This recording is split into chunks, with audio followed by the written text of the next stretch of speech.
What is up, guys? DT Ninja here to give you guys my RuroKen Hokkaido Arc Chapter 41 review and discussion. Okay, guys, it has been a while since my last video, but yeah, I'm back with more Kenshin. And I am currently working on the latest chapter of Kenshin. There's a break next month, so I'm kind of taking my time on it, but Chapter 42 is out. So what I'm going to do is I'm going to leave Chapter 41 and Chapter 42 links in the description so you guys can check those out. Yeah, and I will be giving you guys some spoilers at the end as part of my discussion, so you will get some from Chapter 42 as well. So, as you guys know, Hyobe the Skull is facing off against the military. Ichigawa brought in this special military from Tokyo. Supposedly, they're very official and they're supposedly strong, but we find out that that's not the case. Because Hyobe annihilates them. He literally turns them he grinds them into bones. Literally, some of them turned into bones. So that's pretty crazy. But we do get a very interesting insight into Hyobe's character, into his abilities, and yeah, that's really cool. And obviously, at the end, we get Nagakura and Saito who come, and now we're going to get that fight in the next chapter. And then there was something from Abe who was looking on at the battle, so there's something there as well. Okay, now, first I'm going to talk about things that I noticed, and these will bring some great discussion questions, I promise you. So the first one, Second Lieutenant Smith, and this is the guy who leads the Northern Expeditionary Strike Force, this military that was specific to Tokyo and was brought specific to fight the Kinkaku Heki here in Hokkaido. He is a foreigner. He's an American, okay? So when he's talking to him, I'm counting on you, Second Lieutenant Smith. You have to take them down. And he talks about having an eye for an eye, a sword for a sword. So you think that this force is going to be strong and they're skilled with swords. Well, this guy is wearing a mask. This guy literally is wearing a goofy looking mask, and he's got like it's like a bird mask. It's covering his nose, his eyes, and obviously he's wearing a cap, right? But like when his cap comes off towards the end of the chapter, we see like this weird looking hairstyle. I'm not really sure. It almost looked like a clown. So I mean, like, it really does devalue kind of the military presence. But I will say he was brave, in the chapter. But at the same time, it's no wonder that Hyobe thought he was a joke. He thought the whole military thing was a joke. Another thing is that while he commands his troops and while he praises them for being skilled with a sword, he has no weapons. His weapons are literally a whistle and flags. He's literally a cheerleader. I mean, literally, he is a cheerleader. That's just kind of like, wow, okay, this is the commander of the Northern Expeditionary Strike Force? I mean, like, this is a joke. And this goes to number 2. This comes in number 2. They take great pride in being Yamagata's strike force, but their leader is a fake. What I mean by that is Yamagata is not the real Yamagata. We learned this in the previous chapter, right? Because Yamagata, the fake Yamagata, is already dead, right? He's dead, the fake one. So the fake one is the one who is the one that they were getting orders from. So Yamagata is not really Yamagata. So there you go. The whole force is made into a joke because of that. Their leader is already dead. So that just tells you right there that something's not right. The next thing, the caps the strike force wear are similar to the regular military. Now, you wouldn't think this is very important, but it is. Because if it's like an official military straight from Aratomo, Yamagata, you would think they would have the imperial, like badge or something on their cap. And they do have those like feathers that come out. It's kind of like a Western influence. Meiji era, they used to do that. They did that, when Western influences came for the military. So we do see that, but other than that, literally they're the same type of outfits. You see the winter jackets, but you don't see any kind of thing that would say, oh, he's like a big deal. So I noticed that, and that's another red flag. It's like, okay, these guys aren't really that important. They're not strong, and I don't think they are really Yamagata's force. It's a fake Yamagata.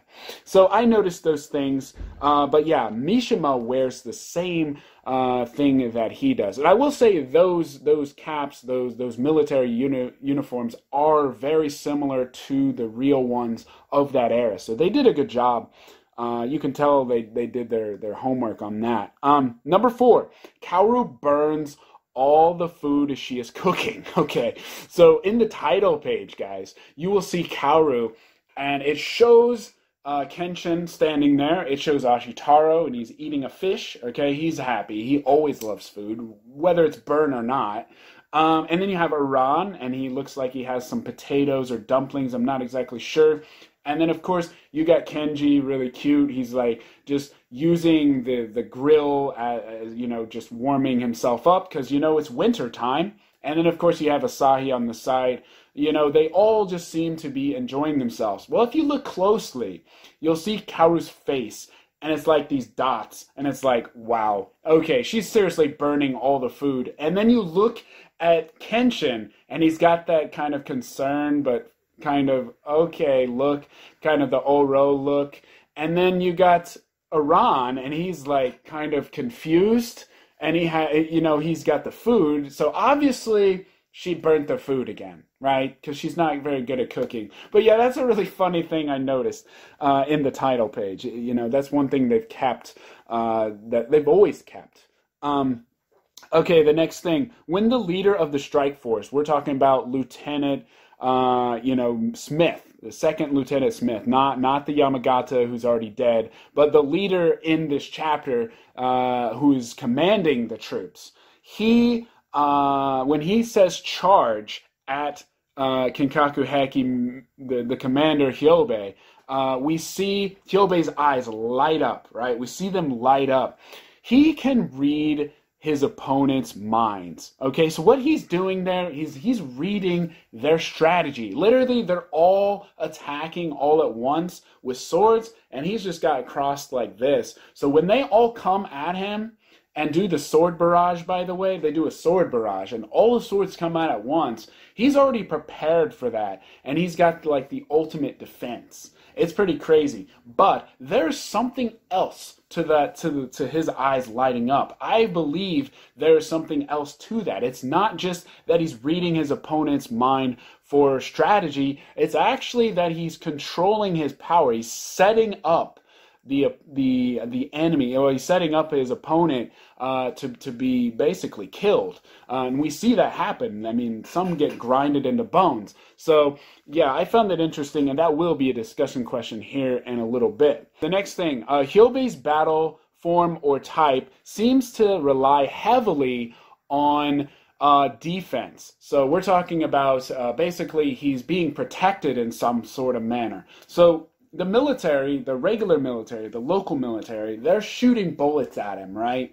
And of course, he has some kind of, he uses Sekiriki, right? He has the blood vessels suppressed, and he goes crazy, and you can see his face kind of showing the muscles through the mask. And then he does this thing with his swords, and I'm going to show you. Basically, he kind of has his swords connected, and there's the shine that comes out of them just like that. And what happens is when those bullets come out, literally like a wall or a barrier rises from the ground. It appears that it rises from the ground, but actually it rises from the sword. So the light in the sword actually creates this barrier. The barrier comes up, and it literally absorbs the bullets. So it's kind of like a wall that protects him, right? So they see this and they're like, holy crap, how are we supposed to fight him? And then that's when they all rush him with swords and do the sword barrage. So after that, he sets up so that he's surrounded by blades. So his battle type is literally blades surrounding him. So it is a haori, which we know is kind of like a jacket, right? That they wear for battle. And basically, his battle armor or battle haori is swords. So literally they surround him, and he's able to create this spiral sphere. And inside the sphere is Hyobe. But here, all of those blades are moving, right? And he doesn't have to move at all. Those blades are moving on their own. So he's got this like ultimate defense type thing. And so he's able to attack, but those blades are still moving every which way. So when someone gets in that sphere, they basically are getting annihilated. That's what happens. So it's pretty crazy to see how this happens, but yeah, you can definitely tell he wants to be protected for some reason. There has to be a reason why those blades are protecting him. So like I said, he is moving his blades really fast, but the other blades that surround him, like his haori, his coat, his battle armor, basically, there's a reason why they're surrounding him all these times. He doesn't want to get attacked, obviously, but it also makes him seem invincible. But anyways, we're going to go further into that in the discussion. The next one, his ultimate attack turned an officer into a skull. He literally, when he's using both of his blades so fast, literally he has the skull on his blade. And it's pretty crazy. Now, it's kind of a symbol, too. He represents the god of death, right? But not only that, he is Rogo, the skull. So now we get to see why he's called the skull. It's not just because he dresses as one and pretends to be one of these pseudo Shinigami, but actually he creates skulls. He basically kills people and turns them into them. So that was pretty wild, right? Okay, and the last one thing that I noticed is that both Saito and Abe saw something while watching Hyobe's fight. So after all this craziness happened, Saito comes, right, and he's like, I watched your battle form from a distance. I know everything. I know how it works. So that implies that Saito knows what happens and why he's, how it all happens. And then we see Abe on the top of the clock tower, on Sapporo clock tower, and he says the Shinsengumi will be defeated. So at first I'm thinking like, okay, so yeah, he wants to see them lose in the hands of the enemy. But no, that's not the case. The way he says it is he will lose by my hands. So that tells me that he doesn't want Hyobe to beat them. He wants to win on his own. He wants to win in his own way. So that is interesting. That is also a minor spoiler for the next chapter because we will see Abe in action. I'm just letting you know. So yeah, those were the things that I noticed in the chapter. Okay guys, on to the discussion questions. Number 1, what exactly is Hyobe's battle form or type? So basically, Nijin Baori is a dual-bladed Haori. Just as the name says, it's dual blades, right? And he creates a Haori using those blades. It's not that he has a Haori that's really strong and somehow is able to produce like a barrier around him. No. The blades literally, now I understand, the blades literally create the barriers. So the blades become his Haori. So his blades are so strong, and they when he rotates them, when he attacks, or when he evokes or makes them rise, the barrier rise from the swords, he's able to create these barriers from the blades themselves, which is really unique. and they're in the kind of form of a Haori and crest. So we get the blue iron crest with the square crest. You know, you kind of got like it looks like an iron, curtain kind of wall. And then, of course, you got the blades surrounding him in the spherical blades. So the blades surround him, and that is his Haori. So his Haori literally are made of blades, and they protect him. They shield him. It's like a shield of blades, and they surround him. So when it looks like a sphere, so when anyone comes near it, they are basically annihilated. And so he's got like the ultimate way of protecting himself, but also he can attack simultaneously. So when he attacks, someone can really get injured, but at the same time, he can't be attacked because all of those blades are surrounding him. So it's pretty crazy how it works. But that's how I felt when I read it. The last time that I just read it, I kind of got the feeling that the blades themselves have some kind of power where he's able to actually create a barrier. And it's actually based off of a Haori. And the Haori literally are made of blades. So we actually see him block bullets, but also we see him block the blades with that massive, massive sphere. And he's inside the sphere. He's literally in the center of the sphere. And those blades just seem to keep going around and around and around and around just continuously. So he's able to continuously keep the motion going. So it appears as if he's invincible, right? But actually he's just got the two blades. Somehow those blades are continuously going. So it appears that there's just hundreds and hundreds of them. But anyways, that's my feeling on it. What do you guys think? That is a pretty badass technique. But that battle form, Nijin Baori, is based off a real battle surcoat. Now, the battle surcoat is Jin Baori. That is basically something commanders in military wear. So they wear it over armor. So that's where the actual name for his battle form comes from. The fact that it's a real battle surcoat. But yeah, it's also interesting because the examples I'm going to show you, I found at this museum online, and they showed like these crimson wool. And crimson wool is part of his ultimate technique. So that was also interesting, and I saw one that had a symbol of power, and the symbols were sickles. So it reminded me of Hyobei's, scythe blades. So there you go, a reference possibly used by Kurosaki Sensei. Really cool. But yeah, I'm going to show you these battle surcoats, which are based, which his own battle form is based on. So take a look.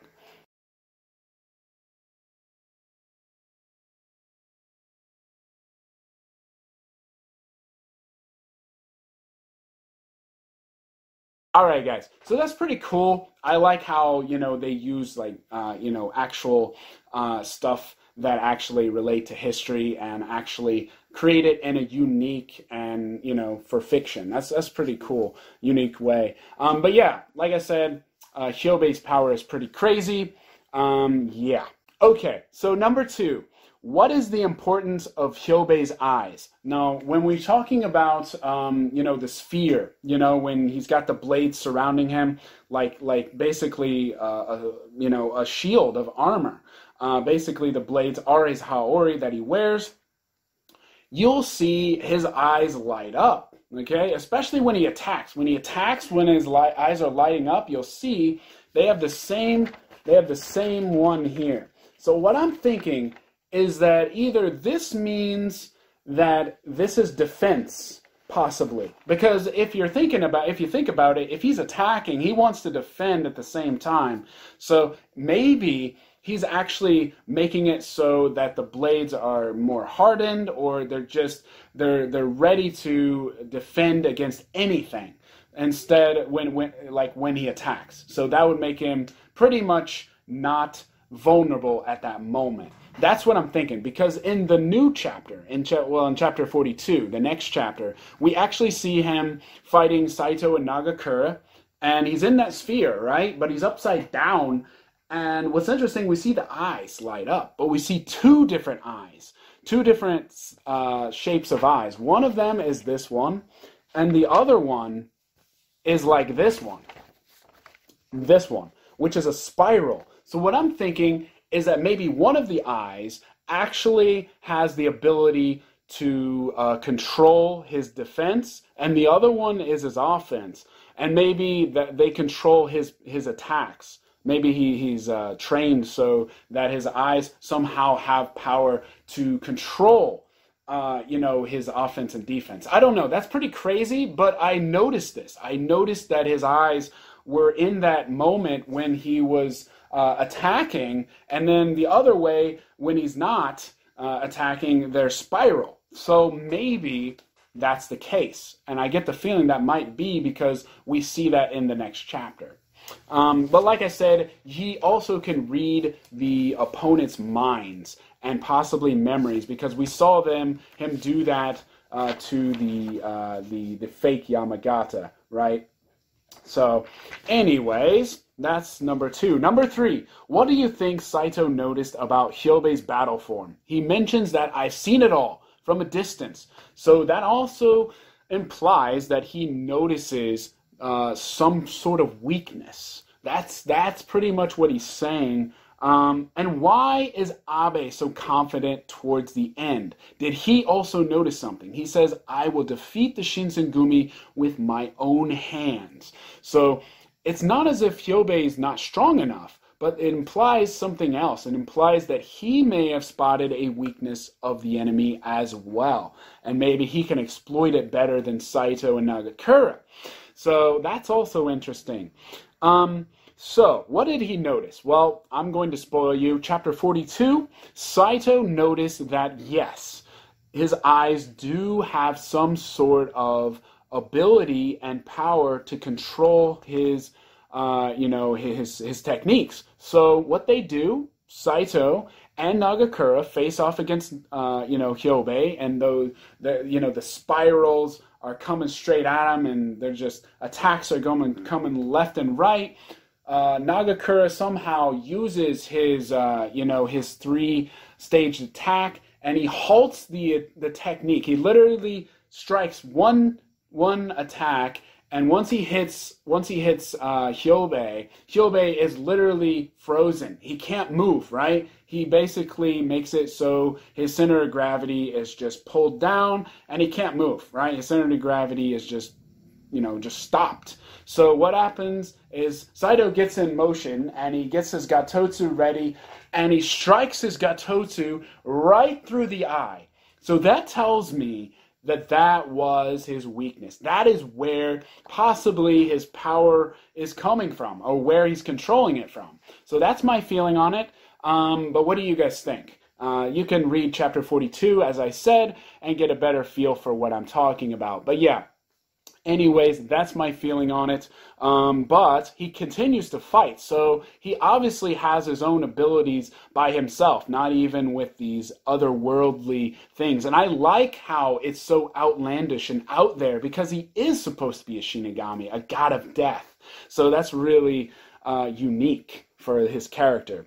What did Abe see? What do you guys think Abe saw? I honestly think he saw a weakness too. But in the chapter 42, we see him actually standing over Hyobei, and he shoots him in the back of the head. Now, think about this. He literally jumped off.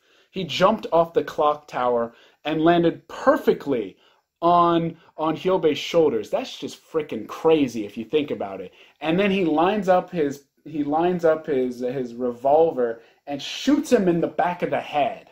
That was just crazy. So obviously, he found some sort of weakness with Hyobei, and that is with the way he's shown. But anyways, yeah, that's what happens in the chapter. I don't want to give you too much, but you can read it yourself. But yeah. Last one, what do you want to see in the upcoming battle with Saito, Nagakura, and Abe? Do you want to see a combined attack, like I mentioned what happens in chapter 42? Saito, Nagakura facing and fighting together using strategy. Maybe even like Abara Nakoji, where they attack Hattori Sensei? Or do you want to see a one-on-one fight? Kind of like what happened with Hattori when Saito was facing him alone, and then when Nagakura was facing him alone. Do you want to see something like that, like a duel style? Personally, I want to see both, because I want to see Nagakura's final technique. I want to see Saito do something crazy. I want to see it all. So that's my take on it. But what do you guys want to see? Or do you want to see someone else come in, like Aoshi Shinomori? I mean, he does have dual blades, so that would be an interesting twist.